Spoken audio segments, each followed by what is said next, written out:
Right, we're back today with the Macdon M1170 swather. Now, there's not many of these in the UK. I think if you went to the States, Oklahoma, sort of Kansas way, every single farm would have one of these. So this is one of 8, I think, in the UK. Customers actually lent this for the demonstrations. So we're going to have a bit of a look around it because it's a bit of a machine that I'm not very familiar with. And also at the end of the video, Macdon have given me a bit of history about Macdon. So there's like a 4-minute presentation at the end of the video for if you're interested to come and have a look at that. So this swather, this will cut like grass, silage, triticale, hay, anything you want. And what it does, it doesn't have the internals like what a combine would. It just cuts it and puts it to a row in the middle, or this bed with the 25-foot header. So it's the same header as what we see yesterday, but you can put it into rows down the side. So we could put like a row of hay down the side, or down the middle, or down the outside, but we'll have a look at that in a minute. So let's go and have a look. So I don't mind telling you this morning, it is absolutely freezing. So we're gonna have a look around, then we're gonna get in the cab where it's nice and warm. So first looks, if we pull this here, oh, it's quite a smart design. So all these bits in here, we've actually got the connectors for the drive of the header. So when we want to take the header off, because this machine tows its header down the road, so it's like you don't need a tractor to pull that part. You know, this will do everything itself. So to disconnect, undo that there, hooks up there. There the electronics, and there's the other quick release connector. That all goes on there, and we'll have a look at taking the header off in a minute, how easy it is. So put that back there. Simon from Macdon was actually saying that you could near enough run this engine for 3 days without having to fill the tank of diesel. Look how small it is. It's probably like the size of a car engine, and it's all hydrostatically driven as well. So it's just got like a line of pumps just here. So there's, what is that, 1, 2, 3, there's 3 hydraulic pumps in there. So this engine, all it does is drive 3 hydraulic pumps, because it's only 2-wheel drive, which is a bit unusual. On the back, it's got these, they're called caster wheels. I'd like to call them shopping trolley wheels, because there's no drive to them or anything. When you turn around, they spin round like shopping trolley wheels. So we're going to have a look at that as well, because it's really weird to drive. It's quite fun, actually. So, right, round the other side. AdBlue tank, diesel tank. It's got twin radiators on it as well, one each side. Not usually, like usually a radiator would be mounted that way, but they're actually mounted like that at diagonals, so they're quite easy to clean out. Round here, it's all mounted on big springs, so you've got like a lot of spring in the bed and everything. And if we go around the front of the machine, same sort of design again as the last one, the FD41. It's got these different types of knives on though. So these are like specially for cutting grass. These are a bit rusty at the moment because it's been rained on.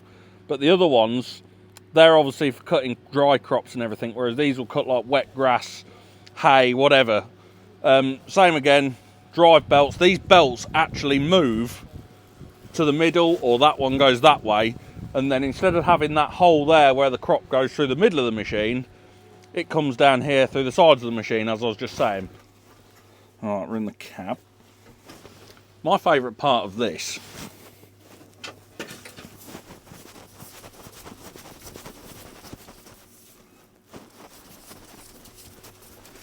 so we'd drive it this way for when we've got the header on, obviously harvesting or whatever, and then in transport mode you put it into reverse. So we'd go this way, and then it like turns it into near enough like a tractor, so you're looking back over the bonnet again. But for the moment, we will have it this way, like this. Let's start it up. I'm going to start it up. Right, there we go. So the first thing I'm going to do, I'm going to show you the side shift bed. We can see down here, look. So if we want to close that gap up, we've now closed that gap up in the middle, and now we run all the crop to the left-hand side of the machine. If we want to try the other way, we're then going to move these belts this way, like this, and everything's now going to move to the right hand side of the machine, or we just press that button just there and everything is now going to go back to the middle of the machine and come under the machine. First drive, I'll show you, it spins round in a circle if I turn the steering that way. Look. Literally just goes round by itself on its own, because it's got those two-wheel drives. One wheel goes forward, one wheel goes backwards. Right, we're now going to take the header off. I'm going to show you how easy it is. So I've got to uncouple it all, take the pipes out, pull the pins, and then I've got to try and get it onto this header trailer, and we're going to show you hooking it up, and then the transportation mode, how we run it down the road, because the wheels, they actually fold up to make it narrower for transport. So, who's got a stopwatch timer on? First one, that one goes in there. Second one, that one goes in there. And then we've got two, one, is that it? That's it. They're the electrics, which are going to go up in there, like that. So this is called the umbilical cord. We're going to run that, where does it go? Into there like that. I guess that's it. We're going to take it off. Now I'm going to drive forward, and I've got to get these white blocks to line up. Go on, in you go. There we go. Anyone would think I've done that before, wouldn't they? Right, top link, like that. Top link off, and then we've got these pins each side which hold the bottom of the bed on. So we should be able to back up now, and that should just come off. As easy as that.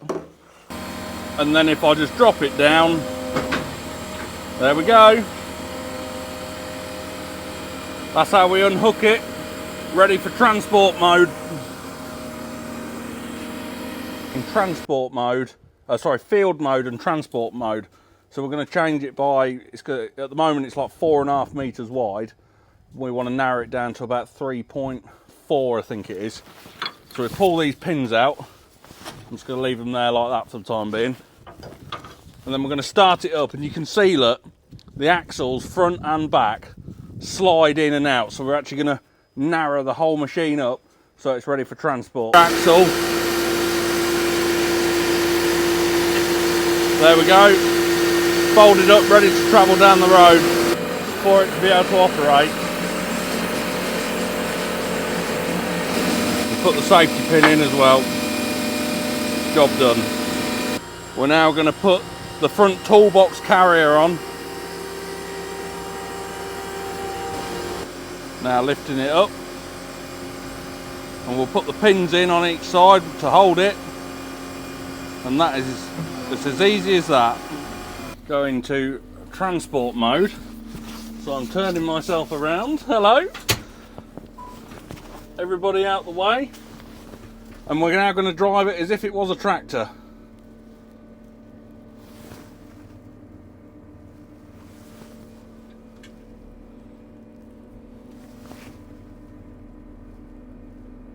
And off we go.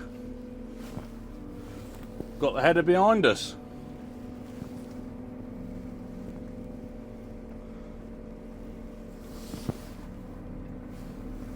And it's quite long, but it is quite easy to do. Around we go. So I've had a good go around the machine now. Dave here, he is the European marketing specialist. Correct. So we can hear sugar beet being loaded in the background. And a plane. Yeah, sorry, that's not my problem. We'll have to have a look at the sugar beet in a minute. But what else can you tell us about this machine then? We know it's got a Cummins engine in. What size is the engine? So it's a 4.5 litre turbo, stage 5. Okay. And it's 170 brake horsepower.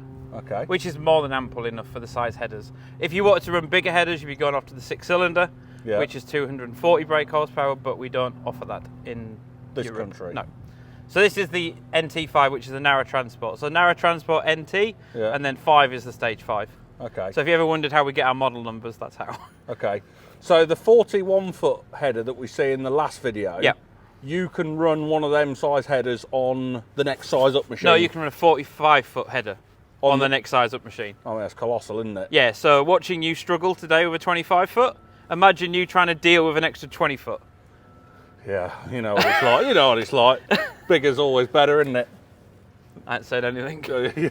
But no, it's it's a stage 5 Cummins engine. Yeah. Hydrostatic drive. Yep. So it kind of drives like a skid steer. Yep. So it doesn't actually drive through the rear wheels. Okay. It drives through the drive wheels. Yeah, you can see that. The shopping trolley wheels. Yeah, so basically on top, these are the 2 rams. Yeah. So if you've ever been to a supermarket and you get trolley wobble, that stops it. So that's what it's for. So basically, yeah, it's 173 horsepower. It's more than capable for the hills. Yeah, so we've had a look around the swatter now. We're now going to go to the history of Macdon. So I've got a little 4-minute presentation that we're going to show you. And then tomorrow, we've got the case axle flow. So I hope you've enjoyed it, and we'll see you in the next video. 1949. Macdon began as Kilberry Industries Limited. Originating as an automotive servicing and parts center led by brothers John and Tom Kilberry, Kilberry Industries soon moved into producing agricultural equipment, specializing in mounted sprayers and other farm implements. In 1951, they produced one of North America's first self-propelled windrowers under the Grain Saver brand name. In 1971, a man from Nova Scotia, Canada, named Joe McDonald, purchased Kilberry Industries Limited and became president and CEO. A family man with 4 sons, Joe had a background in Scottish culture, which he ingrained in the company branding. In 1975, Joe changed the name to Macdon Industries Limited. Continuing to specialize in self-propelled windrowers, Macdon begins to extend its reach into the United States, establishing a dealer network in 1986. With the advent of rubberized drapers, durability was less of an issue than it had been in the days of canvas drapers. Auger headers had been the industry standard for decades, but they were heavy, fed crop poorly, and had inherent seed loss. Macdon engineers recognized the potential. Taking a huge risk, Macdon decided to research and develop a draper header for combines, something that had never been done before. After years of prototyping and testing with U.S. custom harvesters like Jim Dybert. I mean, it's like a hot rod to me, in that if you work with it and finesse with it, then it'll go out and it'll beat anybody. In 1988, Macdon released the Harvest header, available in 30 and 36-foot sizes. November 1st, 1996, Macdon celebrated its 100,000th machine off the assembly line. A 9,300 self-propelled windrower. With Macdon's 960 and 970 series of draper headers excelling in wheat and cereals, there is a growing demand to see them perform in low-potted crops like soybeans. But their sheer size is a hindrance when cutting at ground level, often leading to missed crop or pushing dirt. Working closely with Bruce Nelson of Nelson Farms, South Dakota, a breakthrough is made. A draper header floating on springs with a 3-section flexing frame and a 2-section reel allows for a wide header to follow the contours of the ground without missing crop. And so the very first flex draper was born in 2004. A flexing header frame in combination with Macdon's new patented reel design gave Macdon products an edge over competitors' headers and reels. With better efficiency and yields, the flex draper quickly becomes Macdon's flagship product and receives model updates as the FD70 in 2007 and FD75 in 2013. And then FD1 in 2017 with the all-new Macdon 1 series windrowers, draper headers, and rotary disc headers. In 2018, Linamar Corporation purchases Macdon, adding it to the Linamar family of companies. The following year, Macdon releases its first ever corn header, the C Series. 2021, Macdon releases the FD2 Flex Draper, winning multiple awards. Since then, Macdon continues to grow every year, keeping up with the agricultural world's demands, designing and releasing new innovations in windrowers, draper and rotary disc headers, corn heads, flexing corn heads, and more. For over 75 years, Macdon has been a world leader in technology, innovation, and manufacturing of high-performance harvesting equipment. and we are proud to make equipment that helps farmers feed the world.